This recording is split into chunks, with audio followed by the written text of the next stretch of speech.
भाभियां जलती थी जल भरत से कि इसको ठीक से खिलाती नहीं, फिर भी पहलवान की तरह बैठा है। यहीं तक बात नहीं हुई, भाभियां अपने अपने पतियों के कान लगने लगी। कान लगने का मतलब जानते हैं? अलग अलग भाषा में अलग अलग बातें होती है।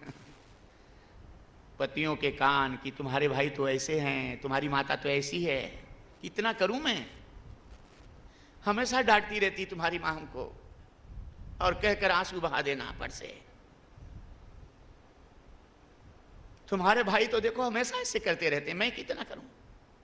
ऐसे हैं वैसे तुम्हारे भाई। कान लग लग करके पति बेचारा चाहे जितना काम करे, जहां जहां आए माता पिता को सारा व्यवहार करने के बाद पत्नी के पास भोजन करने तो आना है। और पत्नी अगर कान लगने लगी तो कितना दिन चलेगा? 2 महीना 4 महीना, कितना भी विवेकी हो, साल 2 साल 4 साल, कोई न कोई जीवन में प्रारब्धवश कठिनाई तो आती है। तो ऐसी कान लगने वाली चालाक पत्नियां जो चतुर होती, कठिनाइयों में पति के आगे खूब समर्पित हो जाती हैं। तो बाद में बताती हैं कि देखो आया कोई काम, आखिर मैं ही आई ना तुम्हारे काम, फिर भी अपने भाई माता को ही देखते हो ना। तो पति सोचते हैं कि बिल्कुल ठीक कह रही है।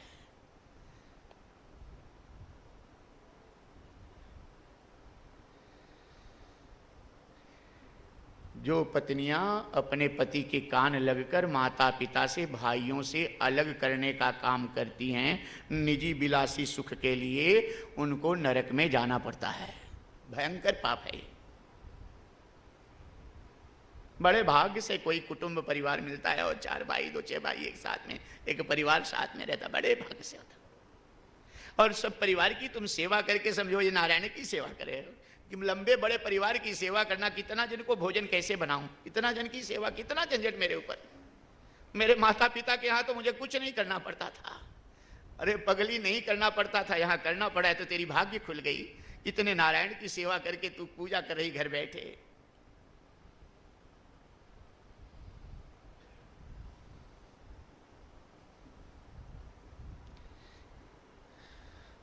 सच्चे नारायण तो तेरे सास ससुर ही हैं, माता पिता सगुण आंखों के सामने देखने वाले हैं।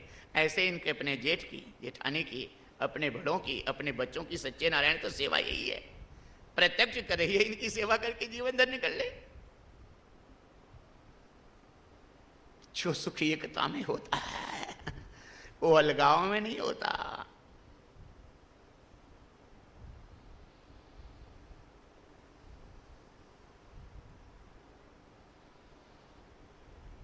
और हमें तो बड़ा अच्छा लगता है इस पटेल समाज की, कहीं कहीं देखता हूं कि 5-5, 6-6 परिवार, 2-2, 3-3 पीढ़ी एक में, कहीं कहीं देखा हूं कि साथ में भोजन रसोई बनाई, 30-30, 40-40 लोगों की, कितना आनंद आता है।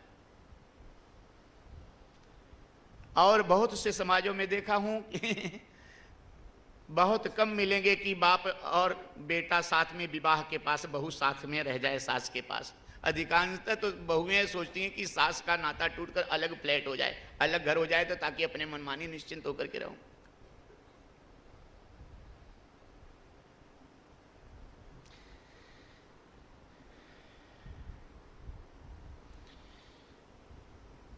भाभियां कान में लगते लगते अपने पतियों को कि इनसे कुछ काम लो, पहलवान की तरह बैठे रहते, इतना खाते हैं।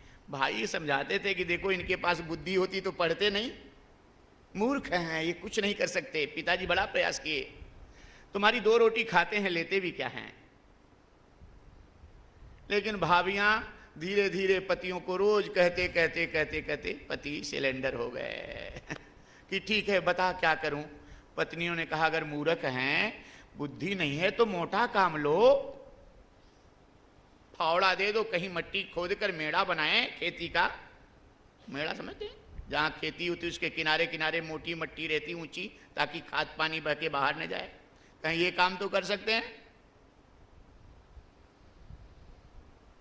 भाइयों ने जड़ भरत से कहा भैया कुछ काम करो। जड़ भरत कहे क्या करूं भैया?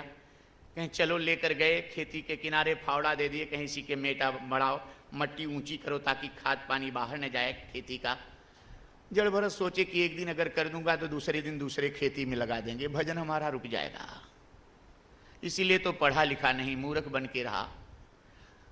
जल भरत कहे ठीक है भैया ऐसा ही करूंगा। भाई तो चले गए और ऊंचा मेड़ा बनाने की जगह पे जल भरत ने खूब गहरा गड्ढा खोद दिया। भाई लोग आए तो देखे, हाथ जोड़े कि बस भैया बस करो चलो अब। जानते थे कि मूर्ख है, इनको क्या पता है।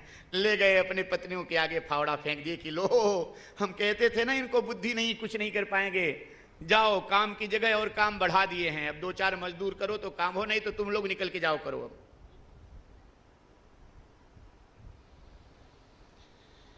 महीना 2 महीना बीता, पत्नियों से बर्दाश्त न हो इनको देख कर कि पहलवान की तरह बैठा, दूसरा कौन काम लूं इससे। पत्नियों ने फिर पतियों से कहा कि देखो और काम नहीं तो कम से कम खेती की रक्षा तो कर सकते हैं, ढोलक दे दो, खेती के किनारे बैठा दो, बाजरा और बाजरी को पक्षियां खाती हैं, पशु खाते हैं, पीटे इनको, कह दो पीटो, डर के भाग जाएंगे, इनके खाने भर का काम हो जाएगा। भाइयों ने कहा भैया जड़ भरत से कि चलो कुछ काम करो। कहें क्या करूं? ले गए खेती के किनारे बैठा दिए, ढोलक दे दिए, कहें यही पीटो भैया, कोई पशु पक्षी खेती को खाए तो भगाओ, रक्षा करो। जल भरत कहे ऐसा ही करूंगा, जाओ। अब निश्चिंत में ऐसा, सब भाई तो चले गए, जल भरत अपना ढोलक बजाकर भजन गाने लगे, पशु पक्षी आकर खेती खाने लगे और ये महाराज अपना भजन गाने लगे कि खाने वाला राम, खिलाने वाला राम, फिर मेरा हाँकने का क्या काम, श्री राम जय राम जय जय राम, श्री राम जय राम। आत्मरस में डूबे हुए जड़ भरत, सारी विद्या जान लो, जब तक आत्म विद्या का बोध न हो तब तक सारी विद्या अधूरी है। ब्रह्म विद्या का बोध नहीं, तब तक कितना भी पढ़ लो, कितना भी बड़ा हो जाओ, सब अधूरा है।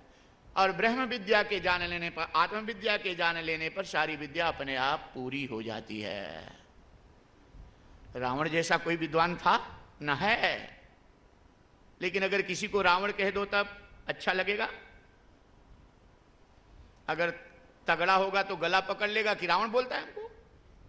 किसी अपरिचित को कहे ए रावण, तो फट से गला पकड़, रावण क्यों कहता है, तगड़ा होगा। और अगर कमजोर होगा तो मन ही मन गुस्सा करके चला जाएगा। क्यों? रावण जैसा बलवान। आज धन बल और सत्ता के लिए सब दौड़ रहे हैं ना।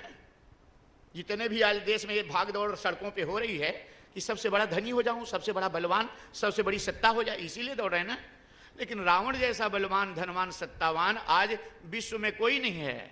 न कोई रावण जैसा धनी है पूरे विश्व में आज, और न उतना बलवान कोई है।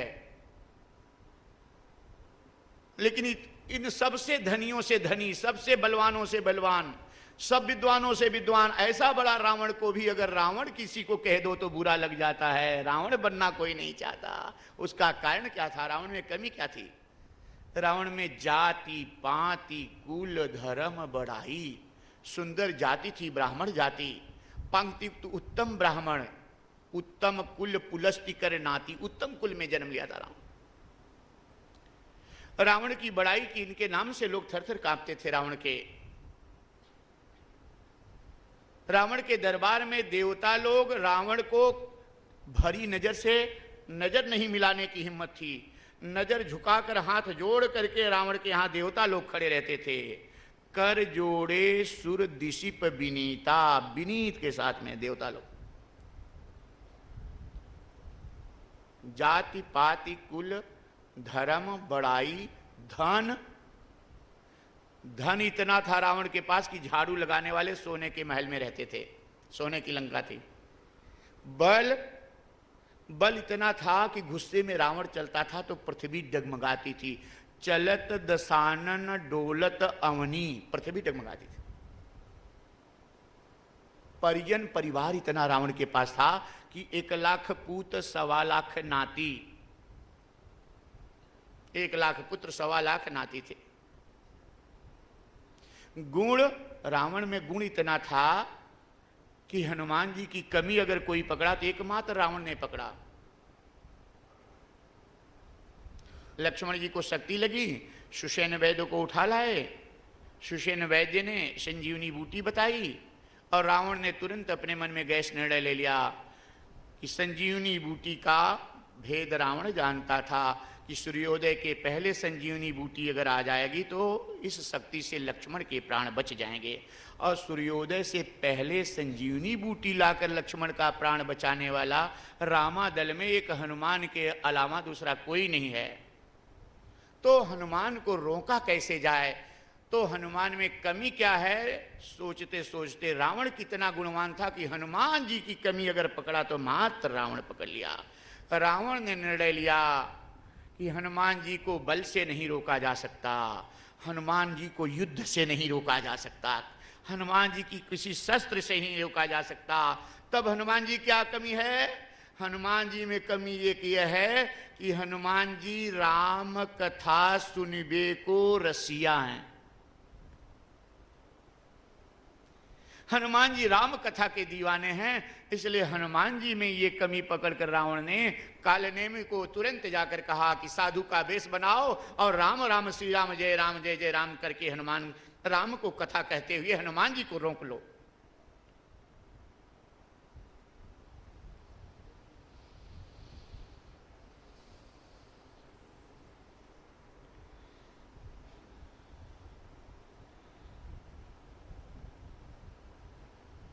चतुर इतना रावण था कि बाल से युद्ध होने लगा, और जब पार बहुत देर तक नहीं पाया तब समझ लिया, तुरंत निर्णय लिया कि अरे इसको कोई वरदान जरूर है, नहीं तो हमसे ये इतना युद्ध कर सकता है, मैं इतना बलवान, अवश्य वरदानी है ये, इससे युद्ध करना ठीक नहीं। फट से रावण ने बाल से मित्रता कर लिया। जाति पाति कुल धर्म बड़ाई, धन बल परिजन गुण चतुराई, सब कुछ रावण के पास था। लेकिन रावण इतना कहने के बाद सो लोग बुरा क्यों मानते हैं, रावण निंदनीय क्यों बना? इतने के बाद भी रावण में कमी ये थी कि भगतिहीन नर सोहई कैसा, और बिनु जल बारिदि देखिए जैसा। जैसे बादल बहुत हुआ हो, उसमें पानी न हो, बरसात न होने के लिए बादल खाली दिखाई पड़े, वैसे तरह से मनुष्य चाहे जितना हो, उन्हीं बादलों की तरह कोई शोभा नहीं है जब तक उसके अंदर भगवान की भक्ति नहीं है।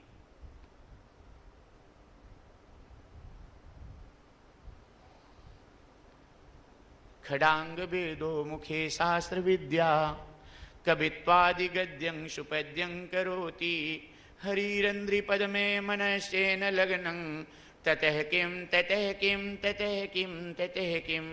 वेद के सभी अंगों का पूरा ज्ञान हो, शास्त्र का पूरा रहस्य जान करे, और वाणी पर पूरे श्लोक याद करके लाखों लोगों को गद्य और पद्य की रचना के सुंदर वाणी के द्वारा आकर्षित करने की क्षमता हो, लेकिन प्रभु के चरणों में यदि नाता नहीं है तो सब कह रहे हैं सब व्यर्थ है, व्यर्थ है।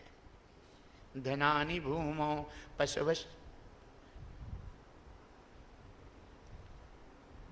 शरीरम स्वरूपम नवीनम कलत्रम, धनं मेरुतुल्यम यशश्चारुचित्रम, हरिरंध्रि पद में मनश्चेन लग्नं, ततः किम ततः किम ततः किम ततः किम।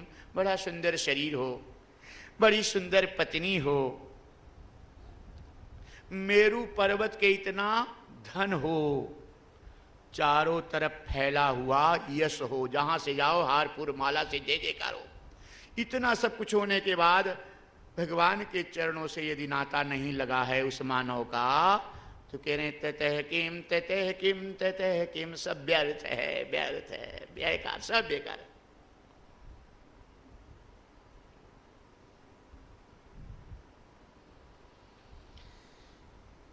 पांच छह विद्वान पंडित युवा विद्वान ब्राह्मण पंडित किसी यज्ञ में जा रहे थे। एक नदी पड़ी, नाव में बैठे पार होने के लिए नदी।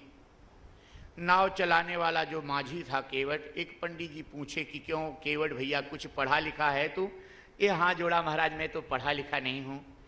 पंडित हंसे दूसरे पंडित जी के, अरे क्या 10-12 भी नहीं पढ़ा है क्या? केवट ने कहा नहीं महाराज मैं तो पढ़ा नहीं हूँ। तीसरे पंडित हंसे बड़े जोर से, 5-6 भी नहीं पढ़ा है क्या केवट तू? केवट ने कहा नहीं महाराज।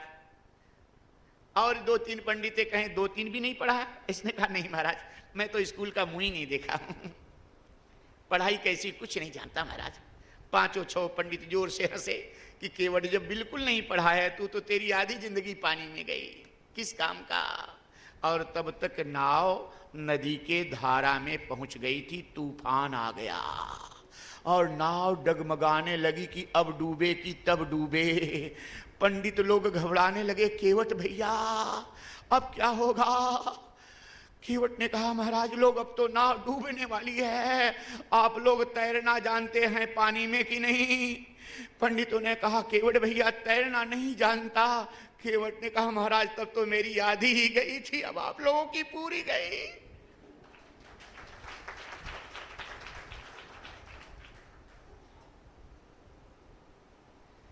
सब जान लो, लेकिन संसार सागर से तैर कर पार जाने वाली आत्म विद्या का जब तक बोध न हो, ब्रह्म विद्या का जब तक बोध न हो, प्रभु से जब तक नाता न हो, तब तक सब बेकार है, सारी विद्या बेकार है। ऐसे जड़ भरत आत्मरस में डूबे हुए, खाने वाला राम, खिलाने वाला राम, फिर मेरा हाँकने का क्या काम। श्री राम जय जय राम, श्री राम जय जय राम। अपनी मस्ती में डूबे हुए थे। भील राजा को पुत्र नहीं था। कोई अविवेकी विद्वान पंडित बता दिए थे कि नर बलि दो भद्रकाली माँ के मंदिर में तो तुम्हें पुत्र होगा। किसी गरीब के बच्चे को खरीद कर पैसे के बल पर रखा था। 18 वर्ष की आयु पूरी हो गई थी, ये नर बलि देने के योग्य हो गया था। सारी तैयारी हो गई थी नर बलि देने के लिए भद्रकाली माँ के मंदिर में। किसी को दया आई, शाम को इस बच्चे को किसी ने बता दिया कि कल तेरी नर बलि दी जाएगी, तू भाग जा। रात को ही ये बालक भाग गया। सारी तैयारी पूजा की हो गई थी नर बलि की भद्रकाली माँ के मंदिर में।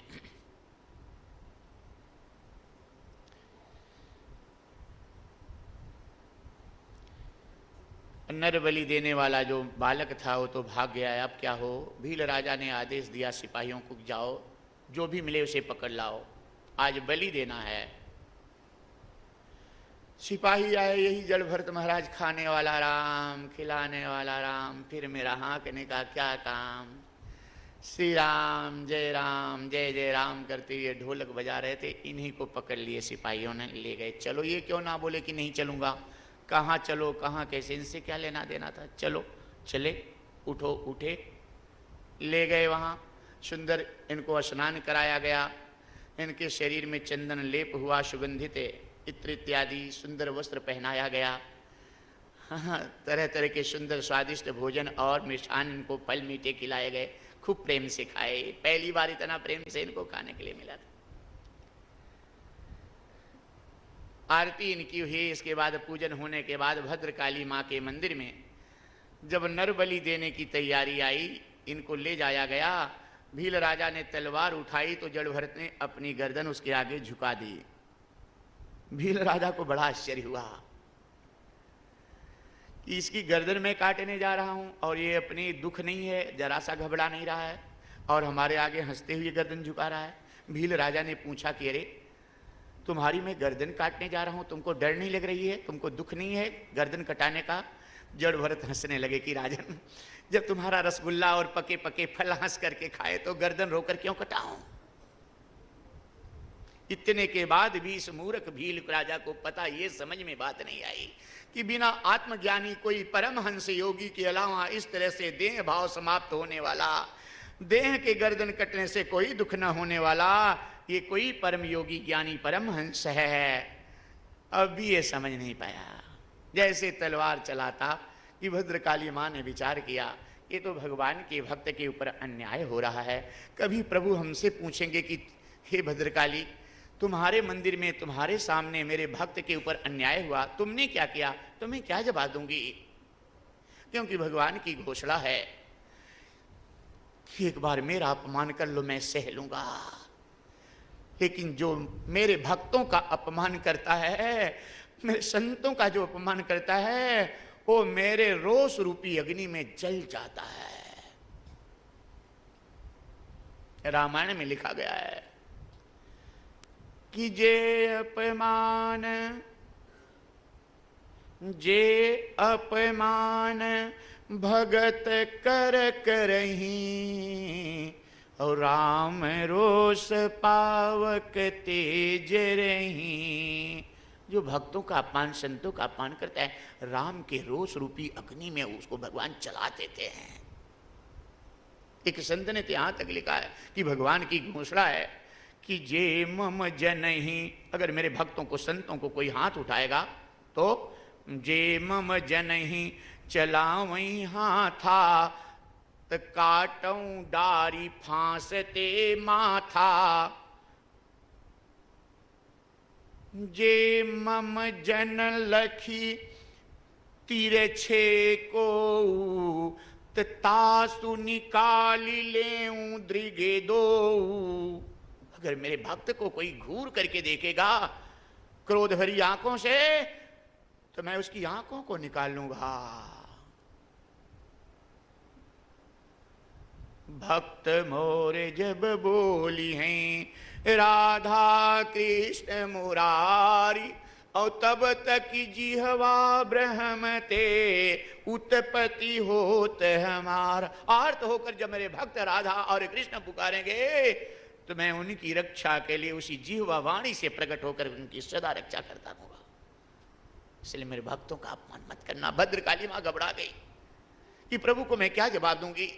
और जैसे ही ये भील राजा तलवार चलाता, इसके पहले चमत्कारिक तेज निकला। भद्रकाली मां के मंदिर से भयंकर विस्फोट हुआ और भद्रकाली मां प्रकट हुई बड़ी तीव्र बिजली की गति से।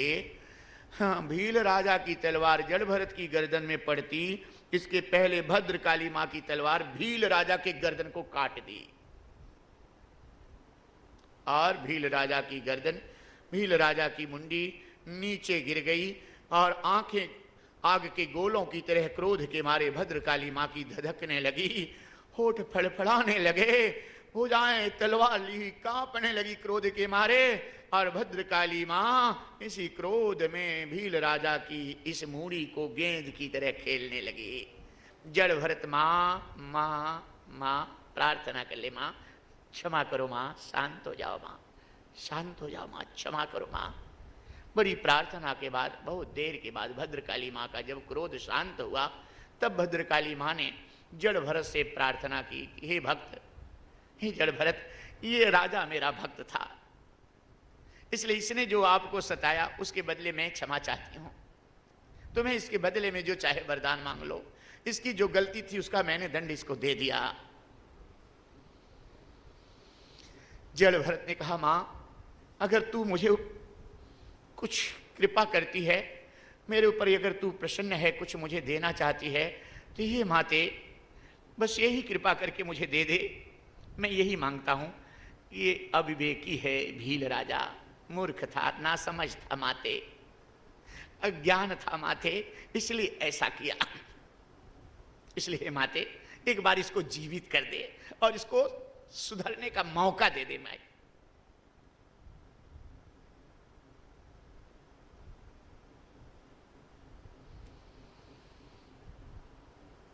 जय जय, धन्य हो, धन्य हो, जय हो, जय हो भक्तराज।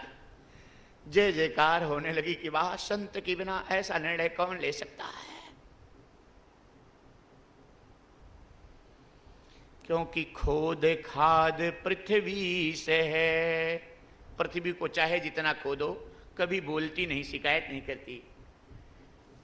काट कूट बन राज, वन को चाहे जितने वृक्षों को, गाछों को काटो, कभी शिकायत करता है कि मत काटो, सह लेता है। खोद खाद पृथ्वी से है, काट कूट बन राज, और कुटिल बचन साधु से है, और ते सहा न जाए। निंदा और कुटिल वाणी किसी की खाली जो संत होगा वही सह सकता है, बाकी किसी से और तो क्रोध आ जाएगा।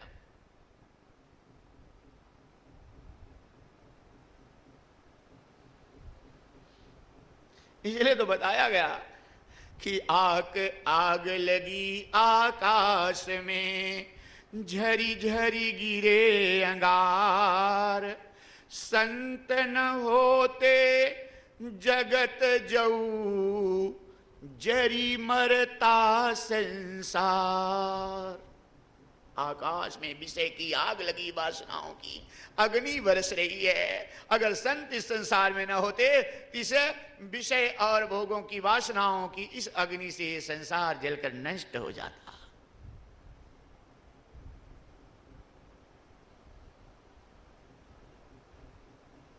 क्योंकि संत सहि दुख पर हित लागी।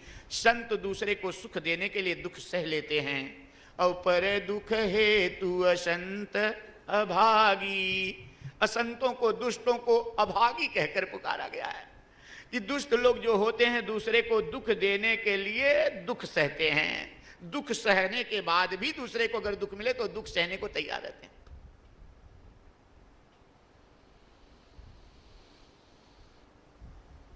पर उपकार, संतों का स्वभाव क्या? पर उपकार बचन मन काया, और संत सहज स्वभाव खगराया। रामचरितमानस में उत्तरकांड में काकभूषुंडी जी पक्षीराज गरुण से कहते हैं, हे पक्षीराज, संतों का सहज स्वभाव है मन से, वाणी से, कर्म से, तन से दूसरे का उपकार करना और दूसरे को सुख देना। क्योंकि वृक्ष कबहु नहीं फल भखे, कोई वृक्ष अपने फल को नहीं खाता। वृक्ष कबहु नहीं फल भखे, और नदी न संचय नीर, नदी अपने पानी को नहीं पीती, दूसरों के लिए बहती है। उसी तरह से परमार्थ के कारण, दूसरों के कल्याण करने के लिए साधु धर्यो शरीर। साधु जो होते हैं, संत लोग, दूसरे को सुख देने के लिए तन शरीर धारण वेश करते हैं। इसलिए हे माते, इस भील राजा को जड़ भरत कहते, हे माते एक बार इसे क्षमा कर दे, माते जीवित कर दे, इसको मौका दे दे बचने का।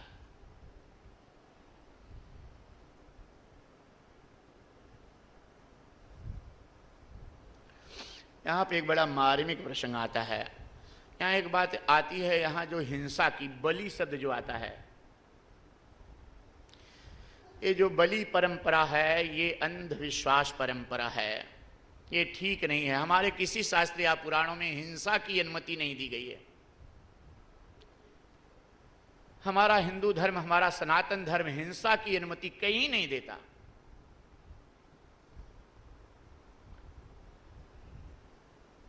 कि किसी जीव की हिंसा करो।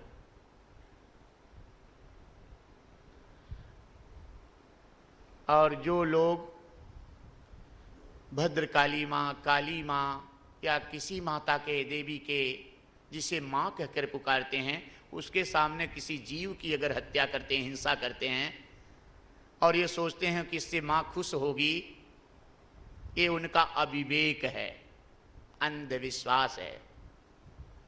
सीधा अर्थ लगा लो कि तुम जिसे मां कहते हो कि काली मां है, तो अगर कोई मां है तो वो सबकी मां है, खाली तुम्हारी नहीं, वो जगत की मां है। और जो जगत की मां है तो जगत जितने जीव चराचर हैं सब उसके पुत्र हैं। और जब सब उसके पुत्र हैं तो उसी मां के सामने उसके बच्चे की हत्या करने से वो मां खुश कैसे होगी?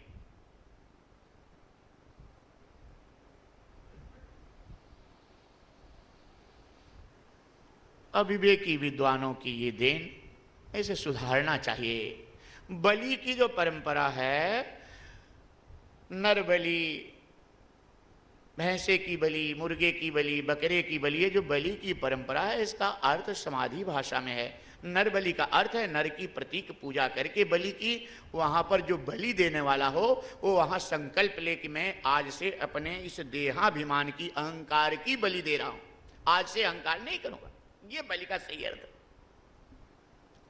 बकरे बलि का अर्थ होता है बकरा काम का प्रतीक है, बकरे की पूजा करके उसको वहां, उसकी हिंसा मत करो, बकरे की पूजा करके उसके सामने वहां संकल्प ले लो सबको साक्षी मान करके, आज से मैं अपने काम की बलि दे रहा हूं, काम को अपने मारने का मार रहा हूं, प्रयास करूंगा।